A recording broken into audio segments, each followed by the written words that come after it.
내 양을 먹이라 라는 말씀으로 여러분과 함께 이 말씀의 은혜 나누고자 합니다.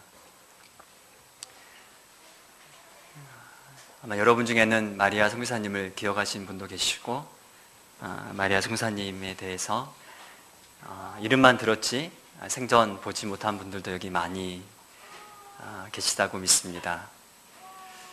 조금 전에 우리 상섭 전도사님이 편지 읽을 때 그 수양회 이야기하면서 산에 올랐던 이야기를 했었는데, 그때 제가 인도네시아 첫 번째 비전 트립 갔었을 때 같이 수양회 하고 또 그 산에 올랐던 기억들이 생각이 났었습니다. 참 그분과 함께 있을 때에는 모든 것들이 새로워져 보이고, 그분과 함께 있을 때에는 모든 정말 사람들이 아름다워지는 그런 멋진 것들을 경험을 했었는데, 다시 한번 그때 생각이 많이 나는 것 같습니다. 누군가를 깊이 사랑하는 만큼 그를 잃을 때 더 깊은 상처와 아픔을 가질 수밖에 없는 것이 이 땅을 살아가는 우리의 삶인 것 같습니다. 그런 아픔과 상처를 가진다 할지라도 사랑할 수 있는 것이 감사가 되고, 그와 함께 삶을 나누었다는 것은 놀라운 특권이 됩니다. 오늘은 이 교회의 설립자이자 선교사, 그리고 영원히 우리 가슴에 남을 목자로 살았던 마리아 선교사님 순교 14주년 기념일입니다. 엊그제 같은데 벌써 14년이 세월이 흘렀습니다. 시간은 멈추지 않고 지금도 달려가고 있습니다. 우리 중 어떤 분은 그분이 살아생전에 기억하시는 분도 계시고, 아마 한 번도 만나보지 못한 분도 계십니다. 그럼에도 해마다 우리가 마리아 선교사님 순교 기념주일을 기념 예배라고 우리가 기억하는 그 이유는, 그녀가 단지 이 교회의 설립자였고 이 교회를 사랑했던 한 여인이었기 때문이 아닙니다. 그녀가 주님 앞에 살았던 고귀하고 아름다운 삶을 우리가 잊지 않기 위해서입니다. 오늘 말씀을 통해 잠시나마 그녀의 삶을 기억하고, 무엇보다 그녀의 가슴에 늘 살아계셨던 주님의 사랑을 우리도 뜨겁게 만나는 시간이 되길 기도합니다. 오늘 말씀 시작하는 걸 보면 1절 말씀에 그 후에 예수께서 디베라 호수에서 또 제자들에게 자기를 나타내셨다고 나와 있습니다. 디베라 호수, 서기 25년에 갈릴리 호수 서쪽에 있던 한 신도시가 세워지게 되었고, 그 도시의 이름을 당시 그 지역을 관할하고 있었던 분봉왕 헤롯 안디바는 디베라라는 이름을 호칭을 명명을 했습니다. 당시 디베라라고 그 도시의 이름을 호칭한 그 이유는 당시 로마의 황제 티베리우스 황제의 이름을 따서 디베라라는 호칭을 주게 되었던 것이죠. 왜냐하면 그는 어찌하든 간에 로마의 황제, 가장 세상의 권력의 중심에 있었던 그 로마의 황제 티베리우스에게 아첨과 그리고 그의 마음을 사로잡기 원하였고, 그래서 그가 이번에 새로 지은 그 신도시의 이름을 티베리아스라는 이름을 줌으로 말미암아서 그 로마의 황제의 이름을 높여주고, 또 그로 말미암아서 그는 자기의 기독권을 계속해서 유지하고자 했던 것을 우리가 보게 됩니다. 갈릴리 호수의 이름은 원래 기네렛 아니면 게네사렛 호수라는 여러 다른 이름들을 가지고 있었지만, 그 서기 25년이 지나고 난 다음부터는 몇몇 사람들은 그 바다의 이름을 갈릴리 호수를 디베라 바다라고 부르기 시작을 했습니다. 근데 다른 복음서에서는 결코 이 디베라 바다라는 용어를 쓰지 않는데, 유독 요한만은 요한복음 말씀에 이 디베라 바다라는 언어를, 디베라를 3번을 언급을 하고 있습니다.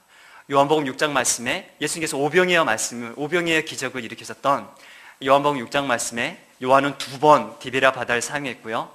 그리고 요한복음의 끝나는 21장 마지막에 요한은 또다시 디베라라는 바다를 언급을 하고 있습니다. 생각해 보십시오.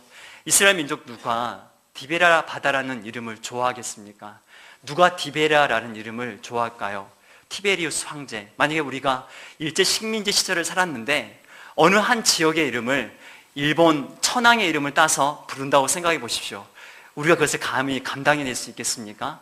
우리 강주에 있는 어느 지역에다가 신도시를 건설하면서 일본 천황의 이름을 따다가 우리가 그 이름을 쓰자라고 하면 정말 난리가 나겠죠. 그 말한 사람은 정말 완전 매국노도 그런 매국노가 되지 않을 수가 없겠죠. 하지만 요한은 일부러 이 디베라라는 이름을 사용했던 것을 보게 됩니다. 그 이유가 무엇일까요? 요한은 어떤 의도를 가지고 왜 이 디베랴 바다라고 갈릴리 바다를 호칭을 했을까요? 요한이 이 복음서 요한복음을 쓸 때에는 AD 80년에서 90년 사이로 추정을 하고 있습니다. 그러니까 디베랴 이 황제, 이 디베랴라는 이름을 붙였던 티베리우스 황제는요 AD 37년에 그의 생을 마감을 했었습니다. 로마의 두 번째 대황제로서 어마어마한 위력을 떨쳤던 티베리우스 황제는 이미 죽고 이 땅에 없었던 때였었죠. 그러니까 요한은 당시 그때를 다시 기억을 더듬어서 AD 80년, 90년 시간이 한참 흐르고 난 다음에 티베리우스 황제가 죽고 난 다음에 그는 다시 기억을 더듬으면서 마지막 그가 요한복음 21장을 기록하며 예수님과 만났던 그 시간들을 기억하며 그는 일부러 디베라 바다라는 이름을 쓰고 있는 것입니다. 황제의 바다, 황제의 바다. 하지만 황제는 죽고 바다만 남아있는 그 상황 속에서 요한은 그것을 이야기하고 싶었던 건지 모릅니다. 세상의 황제도 죽고 세상의 권력자도 죽고 세상을 주름잡았던 티베리우스는 죽었지만 어제도 살아계시고 오늘도 살아계시고 내일도 살아계시는 영원토록 살아계시는 예수 그리스도, 부활하신 예수 그리스도, 그분이 진짜 이 땅의 황제이시고 그분이 이 땅의 영원한 왕이시다. 그것을 요한은 은연중에 이 복음서를 기록하면서 이야기하고 싶었던 것을 보게 됩니다. 사랑 여러분, 이 땅을 통치하고 다스린 자가 누구입니까? 이 나라 정부가, 이 나라 어느 대통령이, 어떤 정치적인 힘을 가진 사람이 우리의 삶을 다스리고 통치하는 것입니까? 결코 아닌 것을 보게 됩니다. 요한은 얘기하고 싶은 것은 티베리우스 황제라든지 그 어떤 자라 할지라도 이 땅의 그 누구도 이 땅의 통치자가 될 수 없다는 것입니다. 우리를 다스리고 우리를 통치하는 분 누구입니까? 바로 예수 그리스도, 부활하신 그분이라는 사실입니다. 이 사도 요한의 이 메시지는 1세기 성도들 뿐만이 아니라 바로 오늘 이 자리에 있는 우리에게도 동일한 메시지인 것을 보게 됩니다. 디베랴 바다 같은 세상 아닙니까? 디베랴 같은 바다 같은 세상에 우리가 살고 있습니다. 이름만 바뀌었을 뿐이지 수도 없이 많은 권력을 가졌고 수도 없이 많은 내노라는 어마어마한 부귀와 권력을 갖던 사람들이 이 땅을 지배하고 통치하고 다스린 것 같았지만 그들은 이미 죽고 세상을 떠난 지 오래입니다. 하지만 지난 시간 우리가 함께 만났던 부활하신 예수님, 우리에게 평강을 주시고 우리에게 성령을 주신 예수님은 오늘도 살아계셔서 우리 마음 가운데, 오늘도 우리 삶 가운데 동행하시는 주님인 것을 믿습니다. 그러면 우리가 이 디베라 같은 세상에서, 하지만 우리는 또다시 또 다른 디베라라는 사람을 만나게 되죠. 또 다른 디베라의 세상에서 살고 있습니다. 그러면 우리가 어떻게 이 디베라 같은 세상에서 우리가 승리할 수 있을까요? 우리가 그 비결을 오늘 말씀을 통해서 몇 가지를 통해서 함께 생각해 보고자 합니다. 첫 번째, 주님이 찾아오실 때 회복과 반전이 일어난다는 것입니다. 여러분, 오늘 말씀 보면 디베라 바다에서 고기를 잡기 위해 밤을 꼬박 샌 7명의 제자들의 이야기가 나와 있습니다. 베드로를 중심으로 왕년 고기 잡는 거 하면은 내노라 할 정도로 유명했던 어부들이, 그들이 함께 배에 승선을 했습니다. 그리고 밤새 그들이 그물질을 했지만 고기를 잡았을까요? 오늘 말씀 보니까 그들이 고기 한 마리도 잡지 못했던 것을 우리가 보게 됩니다. 고기 한 마리 잡지 못한 채 이제 갈릴리 바다에 다시 여명이 트기 시작했습니다. 갈릴리 바다에서는 낮에 고기를 잡지 않습니다. 갈릴리 바다에서는 밤에 고기를 잡습니다. 근데 그 시간이 이제 끝나가고 있는 상황이었습니다. 지치지 않았을까요? 허기지지 않았을까요? 그들의 마음은 온통 마음이 착잡하고 그들의 심경은 아마 매우 착잡했을 것입니다. 만약에 그들의 모습을 누군가가 지켜봤다면, 아마 어느 이런 기자가 지켜봤다면 이런 헤드라인이 달린 기사를 실지 않았을까요? 나사렛 예수의 제자들, 부활한 예수도 고기들도 그들을 외면하다. 이런 기사로 이렇게 제목을 달고서 이런 기사를 쓰지 않았을까? 여러분 들어보십시오. 제가 좀 아나운서처럼 목소리를 물하고 먹고 가다듬고요.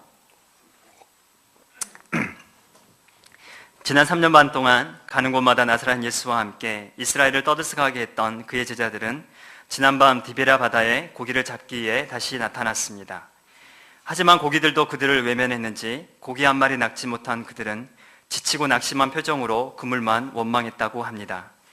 예루살렘 소식에 의하면 십자가형을 언도받고 죽은 예수는 죽은 지 사흘 만에 다시 살아나서 그의 제자들에게 자신의 모습을 두 번 보였다고 전해지고 있습니다.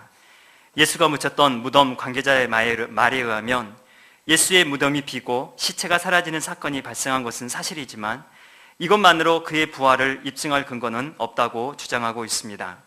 그들은 예수의 시체가 사라진 배경에 제자들을 의심하고 있고 그들의 행적을 유심히 조사하고 있다고 전해지고 있습니다. 과연 예수는 부활한 것일까요? 그렇다면 그는 도대체 어디에 있는 것일까요? 그가 부활해서 살아있다면 왜 그의 제자들만 그들의 고향 갈릴리로 돌아왔을까요? 그리고 예전에 생업이었던 고기 잡는 업으로 돌아갔을까요? 한 가지 분명한 사실은 그들의 그물은 비었고 더 이상 디베랴 바다의 고기들도 그들을 환영하지 않는다는 사실인 것 같습니다. 이상 주사랑 선교교회 기자 아무개였습니다. 할렐루야. 버벅거리면 이미 잘렸겠죠? 전 되게 많이 버벅거리는데 우리 상석 전도사님이 예전에 기자 생활을 좀 하셨는데 아마 되게 잘하실 것 같아요. 여러분, 오늘 말씀에서 우리는 예수님이 제자들을 찾아오신 때를 다시 한번 생각해 볼 필요가 있습니다. 예수님께서 제자들에게 언제 찾아오셨는지 우리 정말 자세하게 한번 말씀을 통해서 보아야 될 필요가 있다고 믿습니다. 우리 4절 말씀 우리 함께 읽어봤으면 좋겠습니다. 4절입니다. 시작.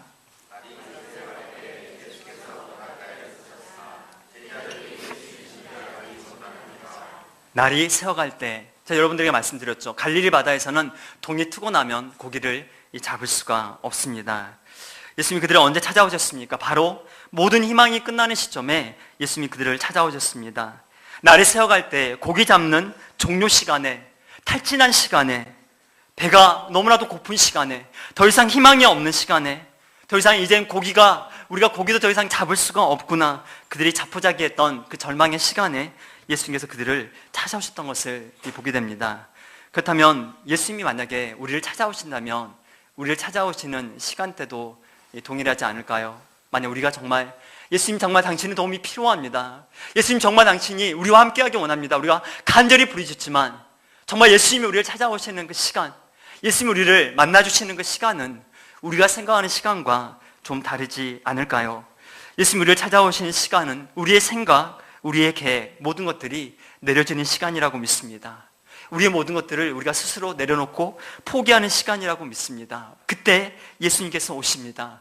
근데 정말 중요한 것은 예수님이 오시면 반전이 있다는 것입니다. 예수님이 오시면 회복이 있습니다. 할렐루야. 오늘 말씀 보면 두 번째, 예수님은 정말 나의 필요가 무엇인지 아시지만 물어보시는 것입니다. 그리고 이를 통해서 사랑과 사명을 회복해 주십니다. 오늘 예수님은 두 가지 질문을 하십니다. 첫 번째 질문은 5절 말씀에 잘 나와 있습니다. 5절 말씀을 함께 읽겠습니다. 5절 말씀입니다. 시작. 예수께서 이르시되 얘들아 너희에게 고기가 있느냐 대답하되 없나이다. 예수님께서 제자들에게 물어보셨습니다. 얘들아 너희에게 고기가 있느냐. 그때 그들의 대답이 무엇입니까? 없나이다, 없습니다라고 얘기했습니다. 우리의 고기가 많습니다. 우리의 실력이 녹슬지 않았습니다. 아직도 우리가 고기 잡는 방법을 잊지 않았습니다. 그들이 거짓말하지 않았습니다. 어쩌면 되게 쪽팔리는 거 아닙니까? 누가 물어보는지도 사실 몰랐던 것을 보게 됩니다. 그러면 대충 둘러댈 수도 있었던 것 같습니다. 조금 잡았습니다. 아니면 어젯밤에 뭐 조항이 좋지 않지만 그래도 씨알 굵은 몇 마리를 잡았습니다라고 얘기할 수도 있었음에도 불구하고 그들은 뭐라고 대답했습니까? 솔직하게 대답을 했던 것을 보게 됩니다. 여러분, 솔직하게 없는 걸 없다고 대답하는 거 쉽지가 않습니다. 그렇죠? 잘못한 것을 잘못했다고 이야기하는 거, 부족한 것을 부족하다고 얘기하는 거, 없는 것을 없다고 얘기하는 거, 모르는 것을 모른다고 얘기하는 거, 사실 그것을 그렇게 얘기하는 것은 참 쉽지가 않습니다. 양반 문화, 체면 문화, 냉수 한 그릇 마셔도 트름해야 되는 한국의 그런 체면 문화, 양반 문화에 살았던 우리나라 사람들은 사실 더 없는 것, 목마름에도 불구하고 배고픔에도 불구하고 그것들을 잘 드러내지 못합니다. 하지만 오늘 예수님이 앞에 솔직하게 우리가 대답하되 대답할 때, 우리가 없는 것을 없다고 대답할 때, 내가 모르는 것을 모른다고 대답할 때, 내가 어떻게 살아야 되는데 어떻게 살지 모른다고 대답할 때, 그때 예수님께서 방법을 가르쳐 주시고 어떻게 해야 될지 가르쳐 주시는 것을 우리가 보게 됩니다. 예수님의 제자들이 정말 우리에게 고기가 없다고 대답했을 때 예수님이 그들에게 무슨 말씀을 하셨습니까? 그물을 배 오른편에 던지라고 말씀을 하셨습니다. 그물을 너희들의 배 오른편에 던지라. 그러면 누구든지 이렇게 얘기할 수 있지 않겠습니까? 우리가 왼편에 50번, 오른편에 51번 엄청나게 많이 던졌습니다. 근데 고기를 잡지 못했는데 또 던지라고요? 이 가망 없는 시간에 또 던지라고요? 얘기할 수도 있지 않습니까? 하지만 그들이 예수님이 배 오른편에 그물을 던지라고 했을 때 그들이 순종하여서 그물을 내렸습니다. 그리고 어떤 일이 일어났습니까? 그들이 그물이 찢어질 정도로, 그물이 찢어질 만큼 엄청나게 많은 고기를 잡았던 것을 보게 됩니다. 그러면 얼마나 씨알이 굵은 고기들을 잡았을까요? 말씀 11절에 보면 이렇게 기록이 되어 있습니다. 우리 함께 11절 말씀을 함께 읽어보겠습니다. 시작. 시몬 베드로가 올라가서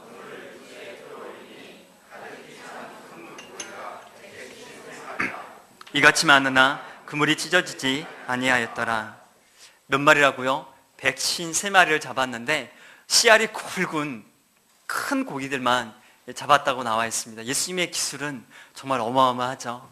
정말 단지 작은 고기들을 잡은 것이 아니라 그 갈릴리 디베랴 바다에서, 갈릴리 바다에서 가장 씨알이 굵은 제일 큰 고기들만 153마리를 잡게 하시지 않으셨을까요?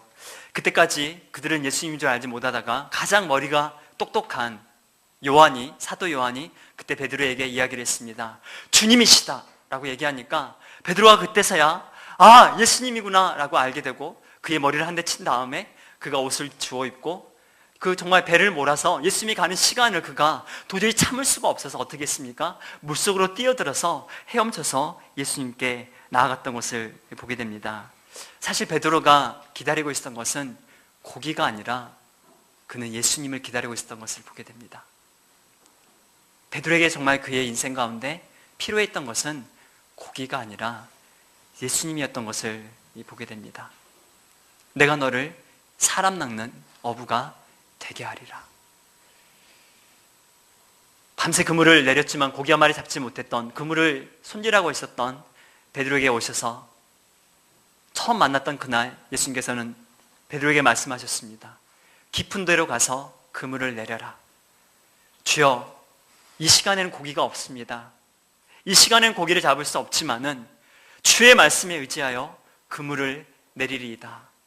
깊은 곳에 가서 그물을 내렸을 때 그물이 찢어질 정도로 베드로와 그의 제자들은 고기를 잡았던 기억이 있었습니다. 베드로가 그의 가슴을 치면서 헤엄치지 않았을까요? 어쩌면 그의 눈에는 눈물인지 바닷물인지 그의 눈물인지 범벅이 되어서 그가 헤엄치며 가지 않았을까요? 처음 그가 예수님 만났던 그때를 기억하지 않았을까요? 어쩌면 베드로는 고기를 잡으러 밤새 바닷가에 있었던 것이 아닙니다.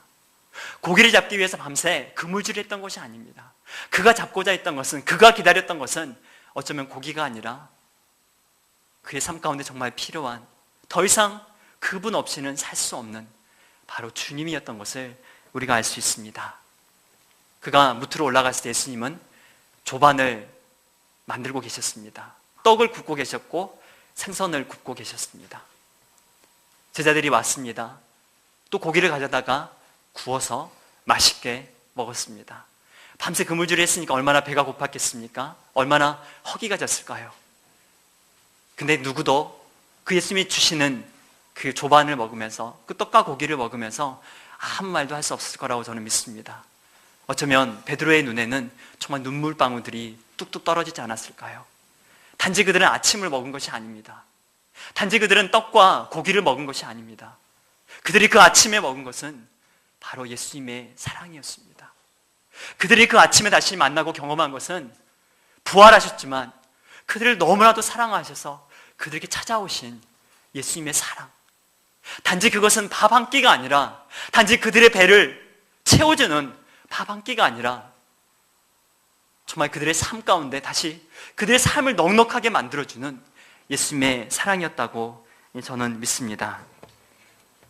하나님은 우리의 필요를 너무나도 잘 아십니다. 그렇다고 아무 때나 막 주시지는 않습니다. 우리가 구할 때 그분은 우리에게 주십니다. 예수님 우리에게 말씀하십니다. 찾으라, 구하라, 두드리라. 그러면 찾게 될 거고 열리게 될 거고 얻게 될 거다 라고 말씀하십니다. 예수님은 우리에게 지금도 너무 간절히 원하십니다. 나를 구하라고 얘기하십니다. 베드로가 밤새 그물을 내리면서 많은 사람들은 고기를 잡으려고 그물을 내렸다고 얘기하지만 제가 봤을 때는 고기 잡으려고 그물을 내린 것이 아니라 다시 한번 예수님을 찾기 위해서, 그 황제의 바다 그 언저리에 있는 그 예수님의 사랑을 찾기 위해서 밤새 그물을 내렸다고 믿습니다. 사랑 여러분, 주님을 찾는 자들을 주님은 결코 외면하지 않으십니다. 주님을 만나기 위해서 간절히 문을 두드리는 인생들에게 주님은 문을 열어주시고 우리를 만나주시는 분이십니다.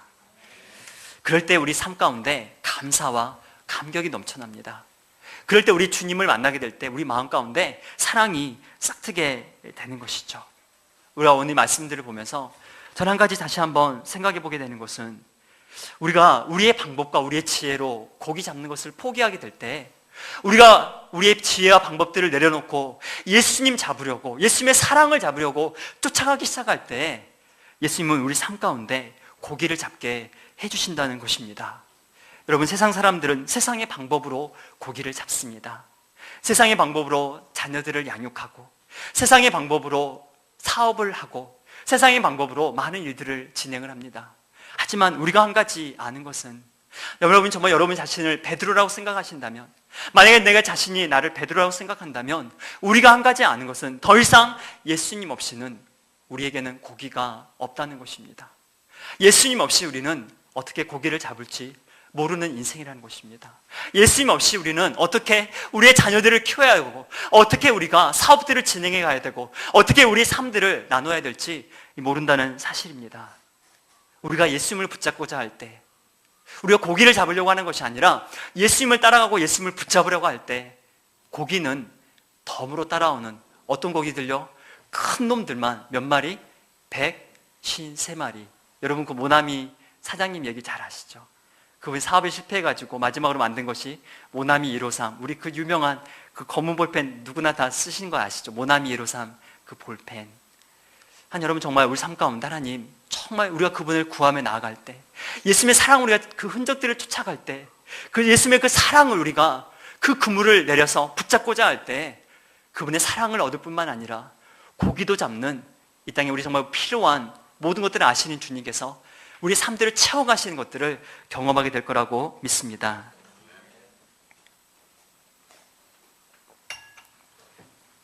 두 번째 질문은 주님이 바로 베드로에게 하신 질문입니다. 주님이 베드로에게 무슨 질문을 하셨습니까?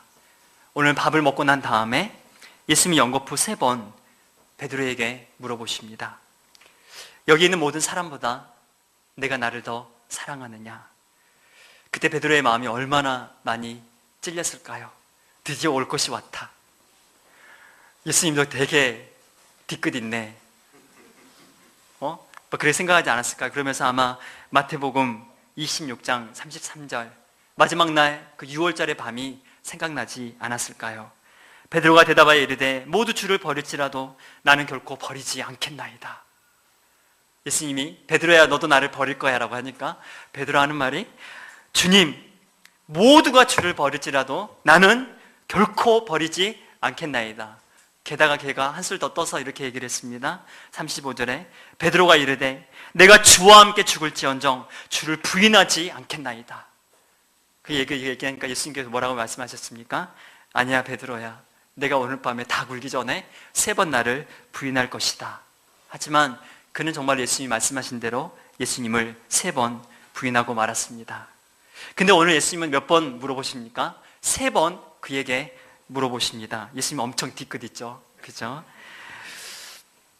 3번 그의 마음을 후벼파는 질문을 하셨습니다. 내가 나를 사랑하느냐? 예수님이 3번 대답할 때마다 베드로의 마음은 근심하며 떨었습니다. 심지어 예수님이 3번째 물어보실 때 베드로의 마음이 근심했다고 나와 있습니다. 영어 성경에는요, Peter was hurt. 피터의 마음이 상해버렸습니다. 베드로의 마음이 찢어져 버렸습니다. 베드로의 마음이 갈기갈기 찢어져 버렸습니다. 그러면서 그는 예수님께 쉬운 성경에는 뭐라고 나왔냐면, 한글 쉬운 성경에는 베드로가 울상이 되어 울먹울먹하면서 예수님께 대답했다고 나와 있습니다. 그러면서 뭐라고 대답합니까? 그럼에도 불구하고 주님, 예수님, 제가 주님을 사랑하는 줄 주님이 아십니다. 제가 당신을 얼마나 사랑하는지, 제가 당신 없이는 살 수 없다는 것을, 지난밤 제가 그물을 내렸지만 주님, 고기가 아니라 저한테 더 필요한 것은 주님이라는 것을 절실하게 뼈저리게 느꼈습니다. 내 배를 채워줄 수 있는 고기가 아니라 정말 나를 채워줄 수 있는 예수님, 당신을 그물질하기 위해서 밤새도록 저는 찾고 또 찾았습니다. 주님, 전 당신을 사랑합니다라고 그가 그렇게 고백을 했습니다. 근데 예수님께서 그의 마음 가운데 상처가 날 정도로, 그의 마음 가운데 생채기가 날 정도로, 그의 마음이 찢어질 정도로 예수님께서 왜 물어보고 또 물어보셨을까요? 환부를 도려내듯이, 의사가 수술을 할 때 환부를 잘라내듯이 왜 예수님은 그에게 이토록 아픈 상체기를 내면서까지 그에게 3번이나 물어보셨을까요? 그것은 바로 그의 사랑을 회복하기 때문이었습니다. 그의 사랑이 회복이 되어야 그 다음에 사명이 회복되기 때문입니다. 힘들고 어렵지만 이 주님의 질문에 베드로가 그렇게 대답했죠. 뭐라고 대답했습니까? 주님, 제가 주님을 사랑하는 줄 주께서 아십니다. 오늘 우리 재원 집사님이 그 찬양을 했었는데, 요한의 아들 시몬아, 내가 다른 사람들보다 나를 더 사랑하느냐. 근데 그거 말고 또 다른 버전이 있는 거 아시죠, 여러분? 우리 되게 잘 아는 찬양, 갈릴리 바닷가에서 주님은 시몬에게 물으셨네. 사랑하는 시몬아, 너 날 사랑하느냐? 오 주님, 당신만이 아십니다. 우리 시간 함께 한번 불러볼까요? 갈릴리 바닷가에서 주님은 시몬에게 물으셨네. 주님은 시몬에게 물으셨네. 사랑하는 시몬아, 너 날 사랑하느냐? 오 주님, 당신만이 아십니다. 이 시간 우리 자기 이름 한번 넣어서 해볼까요? 갈릴리 바닷가에서 주님은 주철에게 물으셨네. 사랑하는 주철아, 너 날 사랑하느냐? 오 주님, 당신만이 아십니다. 사람들은 몰라도 주님은 아십니다.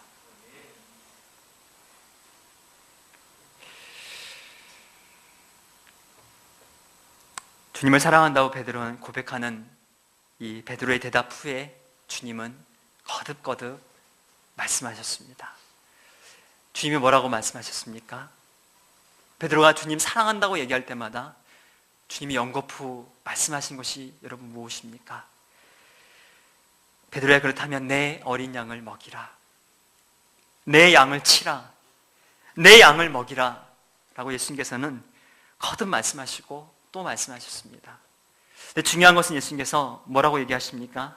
그냥 양이 아니라 내 양을 먹이라고 얘기하십니다. 나의 양을 먹이라고 그분이 말씀하십니다. 그러면서 예수님은 이제 그분의 양을 베드로에게 맡기십니다. 나의 양을 너에게 주노니 내가 나의 양을 먹이고 쳐주길 원한다라고 이야기를 하십니다. 왜냐하면 그의 마음 가운데 이제 사랑이 회복되었기 때문에, 예수님과의 그 사랑이 회복되었기 때문에 이제 그에게 사명을 주시는 것을 우리가 보게 됩니다. 여러분, 우리가 많은 일을 해야 되죠. 우리가 예수님 교회에서 많은 일들을 감당해야 되고 많은 것들을 해야 합니다. 하지만 예수님과의 사랑이 회복되지 않은 채 우리가 하는 많은 일들은 의미가 없다고 저는 믿습니다. 어쩌면 저에게 있어서 가장 힘든 것들은 주님을 사랑하지 않은 채 해야 되는 일들입니다. 예수님과의 사랑, 저와의 관계가 회복되지 않은 채 무엇인가를 해야 된다면 그것은 정말 고통이고 저에게는 정말 지옥과도 같습니다. 사랑이 회복된 베드로의 삶, 사명이 회복된 베드로의 삶, 그는 나를 사랑하면 내 양을 먹이라는 예수님의 말씀에 이제 온전히 자신을 내어드리게 됩니다. 그리고 그는 십자가에 거꾸려 못 박혀 죽기까지 예수님이 맡겨주신 그 양들을 사랑하고 그 초대교회의 그 양들을 지키다가 그의 마지막 삶을 주님께 헌신하게 됩니다. 그것이 그의 삶의 전부가 되었습니다. 이번 주 목요일이면 4월 16일, 지난해 4월 16일 진도 앞바다에서 세월호 사건이, 세월호가 침몰하면서 너무나도 많은 무고하고 너무나도 많은 아이들이 그 바다에 수장되게 되었습니다. 이 나라의 아픔이고 우리 마음 가운데 씻을 수 없는 깊은 상처입니다. 날짜가 다가올수록 우리도 그러할진데 그 아이들을 그 바다에 수장시켜야 했던 그 단원과 학부모들의 마음은 얼마나 찢어질까요? 날짜가 하루하루 다가올수록 그 압박해오는 그 삶의 무게들과 고통들을 그들은 어떻게 감내하고 있을까요? 13년 전 오늘 마리아 선교사님 순교 1주년 때 아브라함 목사님은 오늘과 동일한 본문 말씀으로 설교를 하셨습니다. 제가 오늘 말씀 설교 주제를 정하고 나서 말씀을 준비하다가 혹시 이렇게 마리아 선교사님한테 온 편지가 있을까? 예전에 이제 그분한테 받은 손편지들이 많이 있었지만 이제 메일에 혹시 그분이 보낸 편지들이 있을까 찾아봤는데 너무 오래전이어서 그 2001년 전의 메일들은 찾을 수가 없겠더라고요. 근데 우연히 이제 이렇게 아내가 테레사가 저에게 보내준, 제가 인도에 있었을 때 그때 저희가 이제 이렇게 교제를 하고 있었는데요, 메일로. 그때 이렇게 그 메일들 중에서 1주년 기념 메시지라는 그 파일이 첨부되어 있는 메일을 보게 되었습니다. 그래서 제가 목사님이 1주년 기념 메시지 때 전하셨던 그 메시지를 읽게 되었는데요. 순교 1주년 기념 예배 메시지는 동일한 말씀, 하지만 제목은 아름다운 사랑의 빛깔이란 제목으로 목사님께서 말씀을 전하셨습니다. 제가 그 중에 일부를 여러분에게 잠깐 나누고자 합니다. 사랑하는 여러분, 우리를 위해 십자가에 죽으시고 우리를 위해 부활하신 우리 주님께서 우리 모두에게 이렇듯 아름다운 사랑의 빛깔이 있는 세계로 우리 모두를 초청해 주셨습니다. 마리아 선교사님의 삶을 통해 이 사랑의 세계를 우리가 보고 만지고 누리도록 해 주셨습니다. 마리아 선교사님은 저에게 보낸 한 편지 속에서 베드로의 주님을 향한 이 사랑의 세계를 이렇게 표현했습니다. 사랑하기 때문에 사랑하는 이를 위해 자기 길을 포기한다면 그건 어리석음이 아니라 아름다움이라고 해야겠지요 라고 말했습니다. 그렇습니다. 사랑하는 여러분, 사랑의 아름다운 빛깔을 띠기 위해서는 우리의 이기적인 모습을 벗어버릴 때 가능합니다. 저는 마리아 선교사님의 순교를 기념하는 메시지를 준비하면서 그분의 삶을 가만히 돌아보았습니다. 정말 그분 안에 있었던 그분의 삶 속에 표현된 주님을 향한, 또 우리를 향한 사랑의 빛깔은 어떤 빛깔이었을까 가만히 생각해 보았습니다. 저 개인과의 만남 속에서도 그분의 사랑의 빛깔은 정말 자신의 이기적인 모습을 벗어버리고자 끊임없이 투쟁했던 그런 삶이었습니다. 남에게, 건강한 사람에게 도움을 받지 않으면 한시도 살 수 없는 연약한 육체와 마음을 가지고 있으면서도 그는 끊임없이 정말 자신의 이기적인 모습, 자신만을 생각하는 모습에서 벗어나기 위해 끊임없이 저의 입장에 서줬던 것을 저는 보게 되었습니다. 여러분과의 관계 속에서도 저는 그것을 볼 수 있었습니다. 여러분을 사랑하기 때문에 여러분과 함께하는 삶 동안에는 극심한 육체적인 고통도 잊어버렸습니다. 그는 신체적인 연약함 때문에 고통 없는 날들이 한시도 없었습니다. 끊임없이 두통과 근육통으로 또는 심장의 통증으로 시달려야 했습니다. 그런 여러분과 같이 하는 시간에는 그것을 다 잊어버렸습니다. 저는 어떻게 그렇게 할 수 있는지 참 신기했습니다. 한 번은 제가 군에 있다가 휴가를 나와서 행복원을 가게 되었습니다. 초창기 역사일 때였습니다. 행복원에 들어가니 방마다 정말 코를 찌르는 고약한 냄새들이 견딜 수가 없게 했습니다. 그런데 제가 맡고 있는 냄새를 동일하고 맡고 있을 것인데 비위가 약한 마리아 선교사님은 조금도 그 냄새를 모르는 것처럼 아이들과 어울리고 아이들 속에 함께 했습니다. 그래서 제가 참 이상해서 물었습니다. 당신 그런 냄새를 못 느꼈어요? 그런데 이상하게도 내가 맡았던 냄새를 전혀 맡지를 못했다고 합니다. 그 역겨운 냄새를 전혀 맡지를 못했다고. 저는 이러한 마리아 선교사님의 삶 속에서 정말 사랑하는 감정이 그런 역겨운 냄새도 맡지 못할 만큼 만들어버리는 것을 보았습니다. 그것을 자연스럽게 할 정도로. 그리고 자신의 고통을 사랑하는 이들과 함께 같이 있을 때에는 전혀 느끼지 못하는 그런 사랑의 세계를 거기서 실제로 보게 되었습니다. 주님과의 사랑의 세계에서도 마찬가지였습니다. 그는 정말 주님이 그를 사랑하신 것처럼 주님을 사랑하기를, 그 아름다운 사랑의 빛깔로 사랑하기를 원했습니다. 그의 마지막 몇 년은 정말 주님만 사랑하는 그 사랑의 세계로 나아갔습니다. 그는 정말 주님만을 행복하게 해드리길 원했습니다. 그 주님을 행복하게 해드리는 것이라면 세상에서 자신에게 소중한 것들도 버릴 준비가 되어 있었습니다. 물론 자신의 목숨까지도요. 그는 끊임없이 정말 아름다운 사랑의 빛깔을 소유하기 위해서 달려갔던 것을 볼 수가 있습니다. 그가 마지막 임종한 상황은 신체적으로 한국에 돌아와야 할 상황이었습니다. 그를 쫓는 종교 경찰들을 피해서 인도네시아를 떠났지만 그는 한국에 돌아오지 않았습니다. 저는 개인적으로 몸을 회복해서 다시 양들 곁으로 가기 원했습니다. 그러나 그는 그의 마지막 길을 그렇게 하지 않았습니다. 그는 종교 경찰들에 의해서 떠나왔던 그 자카르타로, 싱가포르를 통해서 다시 이 섬 저 섬을 거쳐서 자카르타로 들어갔습니다. 그리고 정말 하나님께서 마지막에 보내주신 양들, 마지막에 보내준 양들은 정말 신난한 양들이 많았습니다.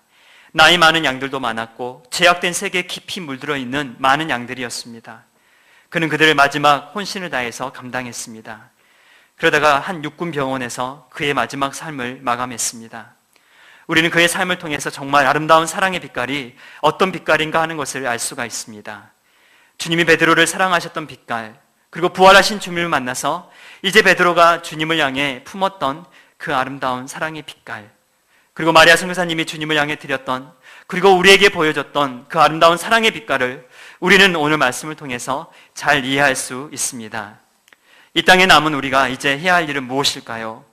거창한 건물을 짓고 수많은 사람들을 모아서 세상을 놀라게 하는 일을 하는 것일까요? 저는 그렇지 않다고 생각합니다. 정말 마리아 선교사님이 우리에 앞서가면서 보여줬던 이 아름다운 사랑의 빛깔을 우리도 소유하는 것입니다. 우리 한 사람 한 사람이 소유하는 것입니다. 그 사랑으로 주님을 사랑하고 우리에 맡겨준 양들을 사랑하는 것입니다.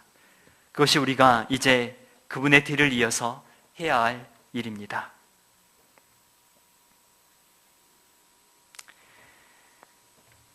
마리아 선교사님뿐만 아니라 아브라함 목사님도 베드로와 같은 삶을 사셨다고 믿습니다. 주님의 사랑을 알고자 더 몸부림쳤고 그 사랑으로 맡겨주신 양들을 먹이고자 자신들의 삶을 불태웠습니다. 사랑 안에서 발견한 사명 때문에 이 교회가 잉태되었고 오늘에 이르게 되었습니다. 세상은 알아주지 않는 작은 교회이지만, 교회마저도 알아주지 않는 작은 교회이지만 하나님의 가장 자랑스러워하시는 교회가 바로 이 교회임을 믿습니다. 우리 안에도 정말 주님과의 사랑이 회복되어서 이제 사명이 회복되어지는 그런 시간이 되길 원합니다. 우리 안에 주님과의 사랑이 온전히 회복이 되어서 내 안에 내가 무엇을 해야 될지, 내가 정말 주님의 나라와 그분의 영광을 위해서 무엇을 해야 될지 그 사명을 깨달을 수 있는 저와 여러분 되기를 예수님의 이름으로 축원합니다.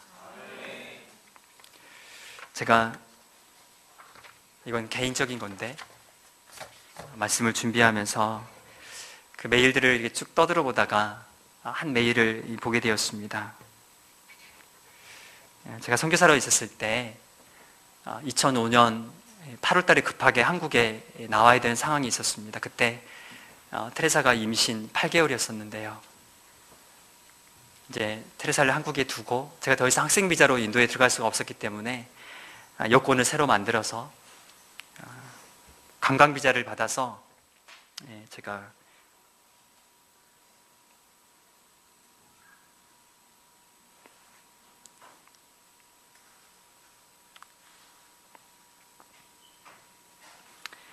인도에 들어갔었습니다.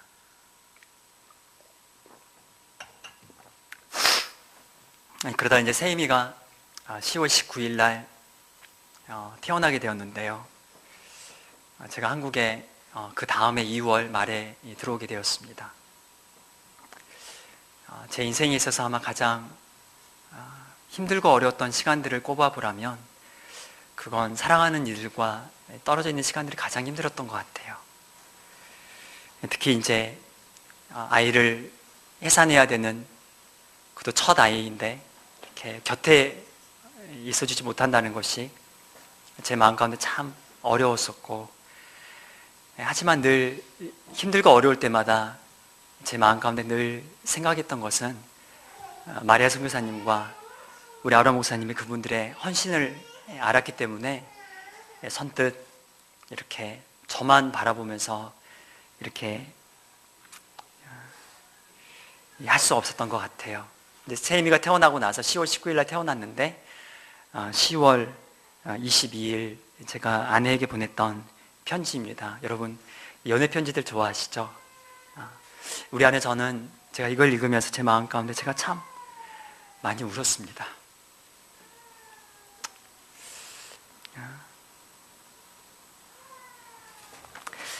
아이를 안고 있는 당신 모습이 왜 그리도 아름답게 보이던지 세상에서 가장 아름다운 여인으로 보였습니다. 그리고 그런 당신이 바로 나의 아내라는 게 나를 참 행복하게 하고, 그리고 그 품에 있는 아이가 우리의 아이라는 게 날 참 아름답게 만듭니다. 가장 힘든 시간, 고통의 시간에 함께 있어주지 못해서 내 마음 참 미안하고 아팠다는 것을 기억해 주었으면 좋겠습니다. 그리고 지금도 곁에서 함께 해주지 못하는 나의 마음이 아픔으로 그리고 그리움으로 가득 채워져서 오래전 터져버린 것도 기억해 주었으면 좋겠습니다. 당신이 지은 아이 이름 새힘 참 좋습니다. 참 아름답고 그리고 정말 새힘을 주는 이름입니다. 이 이름을 부르는 모든 이들이 이 아이로 인해 새힘을 얻을 수 있다면 좋겠습니다. 그렇게 하시려고 하나님이 당신에게 알게 하셨나 봅니다. 나 당신에게 좋은 남편이 되도록 노력하겠습니다. 그리고 세임이에게도 좋은 아빠가 되도록 노력하겠습니다. 세임이랑 서로 알아가기 위해 힘든 시간을 보내고 있을지도 모를 당신, 나도 곧 당신과 세임이를 더욱 알아가기 위한 시간들을 함께 보낼 수 있길 마음으로 간절히 소망합니다. 늘 한결같은 마음, 당신을 사랑하는 마음 변치 않습니다. 멀지만 가까운 남편이 그리고 세임이 아빠가. 제가 이 메일을 보며 제 마음 가운데 울었던 것은 제가 테레사를 사랑하는 마음이 없어졌거나 저희 부부 가운데 문제가 생겨서가 아닙니다. 그냥 제 마음이, 제 모습이 참 초라해 보였습니다. 예수님 사랑 때문에, 그분을 사랑하기 때문에 힘든 시간도, 그 어려운 시간들도 얼마든지 이겨낼 수 있었고 감당해낼 수 있었는데, 저의 모습을 요즘에 제 모습을 보면서 가장 안타까운 것은 제 안에 그 예수님의 사랑, 그분과의 그 사랑이 어디만큼 멀리 떠나가 버린 것처럼 멀리 있다는 것입니다. 그래서 밤새 그물을 내렸던 베드로처럼 밤에 잠을 자지 못하고 설치면서 주님 어디 있냐고 제 마음 가운데 부르짖고 찾아야 했던 시간들이 참 많았던 것 같습니다. 하지만 오늘 다시 저에게 어쩌면 우리 삶 가운데 이 마리아 선교사님 14주년 이 기념 주일을 보내면서 찾아오시는 주님은 우리에게 동일하게 말씀하신다고 믿습니다. 나는 너와 사랑을 회복하고 싶다. 나는 너와 먼저 사랑을 회복하고 싶다. 그리고 너를 통해서 나의 꿈들이, 너를 통해 내가 꾸었던 나의 소망들이, 너를 통해 내가 꿈꿨던 그 꿈들이 이루어지길 소망한다. 저는 오늘 동일하게 우리에게 말씀하시는 주님이라고 믿습니다. 사랑 여러분 인생을 어떻게 사시렵니까? 이 디베라 같은 세상 속에서 황제의 힘과 황제의 원리가 다스리고 통치하는 세상의 권력과 왕들이 통치하는 여러분 이 세상 속에서 여러분 어떻게 사시고 여러분 어떻게 승리하시렵니까? 오늘 주님은 우리에게 가르쳐주고 있다고 믿습니다. 이미 오늘 요한복음 21장 이 말씀을 통해서 우리에게 그분의 답들을 주고 계신다고 믿습니다. 우리 오늘도 다시 한번 우리 안에 정직하게 질문해 보았으면 좋겠습니다.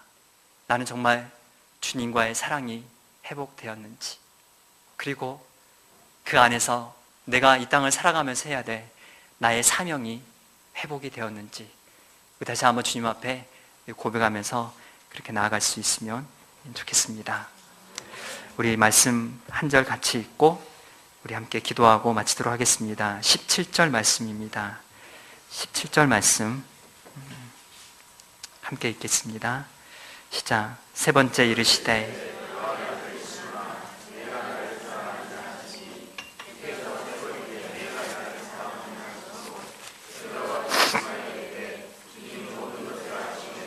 내가 주님을 사랑하는 줄을 주께서 아시나이다. 예수께서 이르시되 내 양을 먹이라. 사실 우리 시간 우리 잠깐 같이 기도했으면 좋겠는데, 기도할 때 우리 시간 우리 선교지 위에 잠깐 같이 기도했으면 좋겠습니다. 그분의 생명을 다 들여서 사랑한 그 선교지의 그 양들과 그 생명들이 지금도 자라고 있습니다. 여러분 교회 홈페이지에 들어가십니까? 교회 홈페이지에 얼마 전에 우리 요한 선교사님이 인도 부활절 소식을 올려주셨습니다. 부활주일 그 사진 보면서 제 마음이 참 행복했습니다. 그 인도교회에서 섬길 수 있었다는 것이 참 특권이었고, 그 사진 속에서 해맑게 웃고 있는 우리 인도교회 형제들 자매들을 볼 때 제 마음이 참 부요했습니다.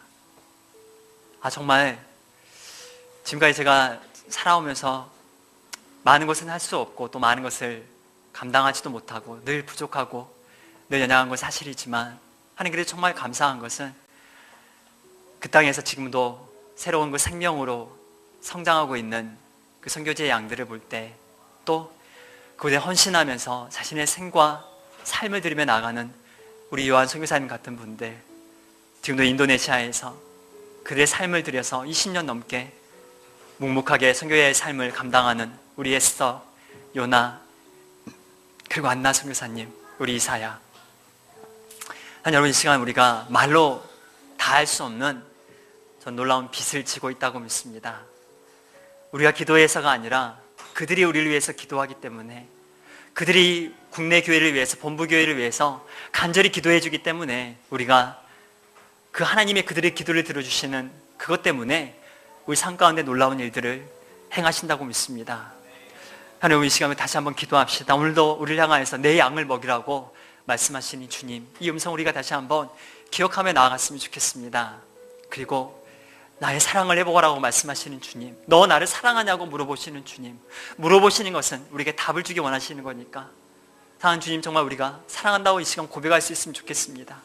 그래도 우리가 들었으면 좋겠습니다. 내 양을 먹이라는 예수님 음성을 듣는 시간 되었으면 좋겠습니다. 작지만 우리 시간 잠깐 마음을 들여서 우리 선교지와 오늘 말씀을 기억하면서 잠깐 함께 기억하며 나가기 원합니다. 함께 주여 한번 우리가 주님 부르짖고 함께